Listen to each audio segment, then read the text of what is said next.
I'm pretty sure we all know about the Oshinoko manga. It was made by the mangaka that was did Kaguya Love is War and was a very successful manga in terms of what it did to the anime community. It was a brand new manga that talked about the problematic parts of what made, the entertainment industry, I guess, very corrupted. And it was really cool to see. And ended up just having a humongous downfall as soon as the manga ended. But why was that? Why did Oshinoko fall off like that? But why did this series suddenly become such a big series that ended up failing and falling flat on its face as soon as it ended off, and it became a very controversial series in terms of other people, to say this? Well, that's what I plan to find out. My name is Enrico Fan10, and this is my video on the rise slash downfall of Oshinoko. Enjoy. Switch it up, who me? Switch it up, who me? Switch it up, who wanna do on and on again? It's not it up, up, up, up, up, up. It's not me. It's not me. It's not me. Part 1. The Beginning.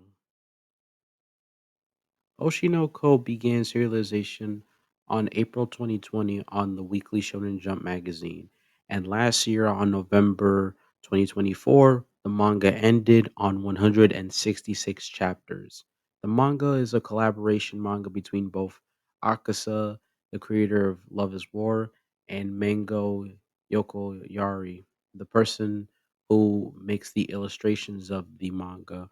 The manga first starts with the main person of the story by the name of Ai Hoshino, who was supposed to be a character that was gonna be one of the main leading roles of the story, but then eventually later on in the first few chapters, Ai ends up dying because she was a very big popular idol, and it the story leaves with these two characters by the name of Aqua and Ruby, Ai's children, who have to deal with the dark behind the scenes problems of the entertainment industry. The manga was continuously moving on with its amazing and well done art, and also was showing exactly how dark the entertainment industry can possibly be when it comes to actors being able to deal with mangakas disagreeing with each other, and showing exactly what made this series suddenly move forward. But then we move straight into the biggest issues with with this manga, and it trust me, it gets even more worse. Now follow me as we move on to the next part. Part 2, The Big Rise.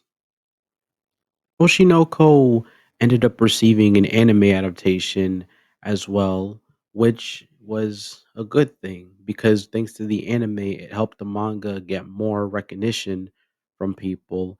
And they also ended up getting to see exactly how beautiful the manga art is.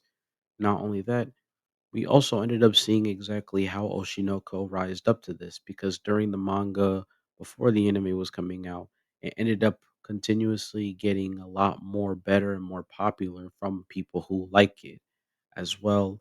We ended up being able to see one of the best arcs, the Tokyo Blade arc, which talks about personal problems that happen with both a mangaka and a script writer for that series, and we ended up receiving really cool parts for it as well. Because afterwards, we get to see more progression with Ruby, and we also get to see more about with Aqua and his character development as well. And we get to see a lot more of it as well. And that's exactly why Oshinoko is a very popular series for it, and it made it popular with its incredible, ever growing, and ever amazing potential. It was living up to the potential that people loved. But as soon as that happened, the mangaka became a little bit more tired of making the series, and the manga was going to be coming over to an end. And we move on to the final part that honestly really does hurt to say, but I'm going to talk about it overall. Part 3, The Downfall. Oshinoko's manga ended up becoming really more underwhelmingly impossible to read as well. With the manga closing in on its ending, everything was getting incredibly rushed. The ending as well was extremely being rushed as well.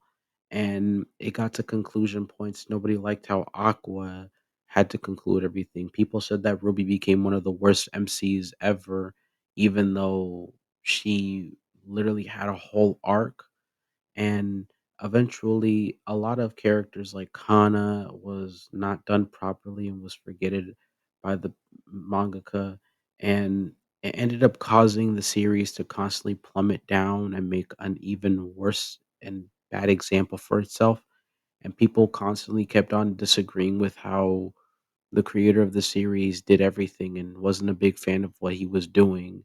And everyone constantly kept disliking the fact that the mangaka was making himself look more of a fool and making him feel less tired. Everyone hated him and bashed on Akasa for just being really lazy in the end. And I do feel sorry for Akasa because, like I said, this guy was, if you don't know before, Akasa was a guy that, like I said, he did Kaguya Love is War, and he ended up explaining himself that he wasn't really a big fan of how the scheduling was done for the Weekly Shonen Jump, and it kept breaking him on the inside. He had to draw and do all these characters, and it really was killing him to the point where he couldn't take it anymore. And so that ended up going over to the Oshinoko manga, and it ended off differently. And of course, we ended have to also talk about the ending. Spoilers for ahead. I forgot, but like I said, the ending finishes off with Ruby basically having to deal with losing the person that she cared about, which was Aqua, and she lost the person as well, which was I. Her mom and her brother are all gone, and she has to keep lying to herself to be able to bring everybody back up to the world. But that's what Oshinoko's ending was all about, one big lie. And it became a series that a lot of people liked, and some people just disliked. It split the fandom in half way more than Attack on Titan's controversial manga ending. And I can see why a lot of people don't like the ending, but I can also agree that the ending was all right for me at best, and I do like it for what it was. And now I hope people to this day can be able to continue moving forward with Oshinoko, no matter what. The conclusion. If you were to tell me what Oshinoko's manga was like when first reading it, I would have to say it was a real big ride that had big rises and small downfalls in a very somewhat convoluted part. But overall, I really do enjoy this ending. I love this manga a lot, and I'm still planning on collecting it. With the third season of it coming out, with it adaptating and covering Ruby's personal arc that she has to go through, I feel like that we could be able to enjoy the manga and the anime as well. Even though some people may not enjoy it, I hope the people that do enjoy it will continue enjoying Oshinoko, and I hope the anime watchers could be able to enjoy the anime for what it is. And I hope that people who like the manga can be able to move forward and realize that Oshinoko is a series that people can like, but it's also to show a big lesson that a piece of fiction is not for everybody. Not everybody's gonna I guess, be able to feel happy with the same product that another person is. It's not going to click for everybody, and it's not going to give people the attention that they want. That's just how it's going to be. And I constantly will tell people this, that you can enjoy something, you can not enjoy something. That's what makes us all human in the end. I hope you all enjoyed the video. This is a really, really great video that I try my best to be able to make. I try my best to enjoy. It's a brand new kind of video I'm going to be introducing to the channel. I hope you all follow as well for this and be able to keep following my content. I will be taking a small little break, but I will be coming back. This video was just there for people who want to be able to realize that I'm going to be really busy. But see you all in the next video I'm going to be making. Cue my outro, please. So this is the aftermath of the video I was making, and I'm going to explain why I like Oshinoko's ending. I'm going to speak a little personal about how my life is and why this ending really connected with me on a personal level. As someone who constantly keeps moving forward in life and someone who keeps trying to deal with the terrible things that life gives to me, I start to feel like I just want to stop being who I am as a person. I have to deal with people lying to me, people making me feel bad on the inside, and I spent most of my life dealing with a lot of personal things that made me go through it. Sadness, hatred. Those are two things I felt in this world. I'm going to be serious and tell people that I've never felt happy after all the suffering and God stuff I went through. And it really hurts me on a mental level because as someone who really enjoys being who they are and wanting to be happy.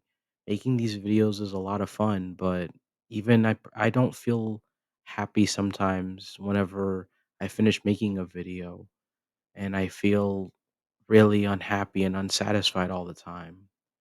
And Oshinoko's ending tells me in a personal ending that no matter how much sadness you have to go through, no matter how much terrible things that you have to deal with as well, no matter how many things you have to withstand and go through throughout your entire life, you have to keep moving forward no matter how painful it is. You have to keep on moving. That's what Oshinoko's ending meant to me, and I hope you all can understand where I'm coming from on a personal perspective. Thank you so much for enjoying this video. I will be making another video of the rise and fall of things, and that'll be my last video I'll be making for this one, unless you guys want me to talk about another series of this. Thank you so much for watching again, and now please cue my outro.